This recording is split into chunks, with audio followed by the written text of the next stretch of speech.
Hello friends, आज हम जानेंगे फीवर के बारे में। इसके क्या क्या सिम्टम्स है और ये किस वजह से फीवर होता है वो सब जानते हैं। सबसे पहले देखेंगे हम कि फीवर होता क्या है।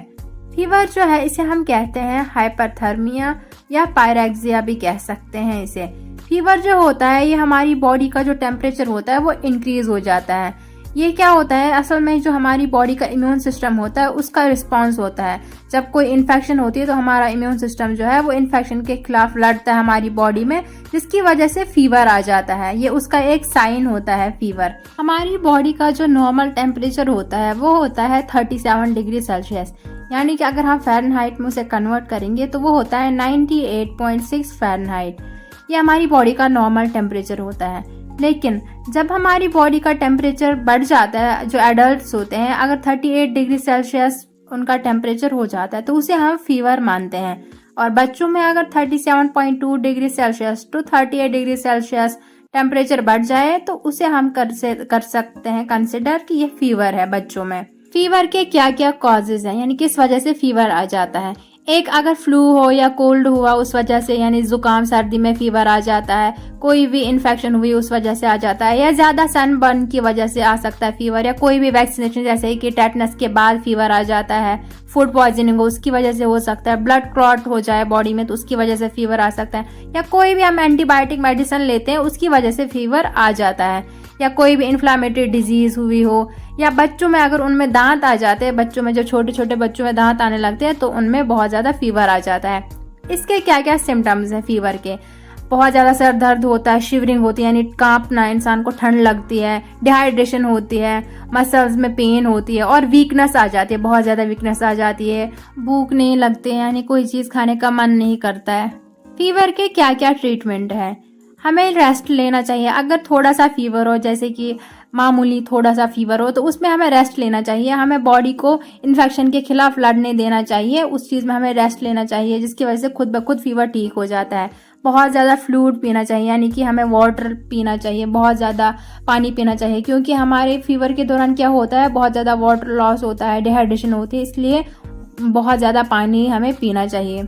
स्टे कूल, इस वजह से भी फीवर कम हो जाता है। हमें क्या करना चाहिए, कोई ठंडा कपड़ा रखना चाहिए फोरहेड पे, या बैक जो है नेक के बैक पे उस पे रखना चाहिए, जिसकी वजह से बहुत हद तक टेम्परेचर जो है वो कम हो जाता है।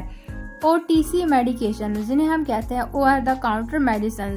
अगर आपके बॉडी का टेम्परेचर बहुत ज़्यादा बढ़ गया, यानी बहुत ज़्यादा फीवर हो गया, तो उसमें क्या करना चाहिए, हमें एंटीबायोटिक ड्रग्स लेनी चाहिए। यानी एंटीबायोटिक मेडिसिन वो मेडिसिन होती है जो फीवर को कम करने में हेल्प करती है। यह मेडिसिन लेने के बाद 4 to 8 आवर्स में बहुत हद तक जो फीवर है वो कम हो जाता है। एंटीबायोटिक ड्रग्स जैसे कि आइबुप्रोफेन प्लस, ये एक आइबुप्रोफेन, इसमें होता है आइबुप्रोफेन एंड पैरासिटामोल।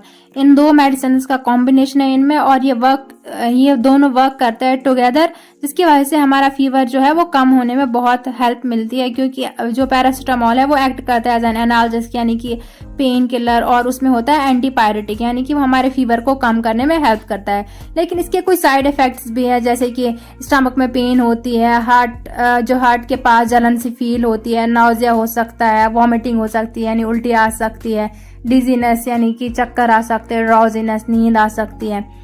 नंबर 2 है कॉम्बीफ्लेम। कॉम्बीफ्लेम जो है इसमें भी पैरासिटामोल होता है, जो कि हमारे फीवर को कम करने में हेल्प करता है। ये बहुत इफेक्टिव मेडिसिन है फीवर के दौरान। इसमें भी पैरासिटामोल और आइबुप्रोफेन होता है। इसके भी कोई साइड इफेक्ट्स है, जैसे कि फ्लैचुलेंस यानी गैस हो जाता है स्टमक में, नर्वसनेस हो सकती है, डिजीनेस हो सकता है, स्टमक में पेन हो सकती है, और कॉन्स्टिपेशन हो सकता है। Number 3, Crocin. क्रोसिन भी एक इफेक्टिव मेडिसिन है फीवर को कम करने के लिए। ये भी कंटेन करता है पैरासिटामोल, जिससे फीवर जो है बहुत हद तक कम हो जाता है।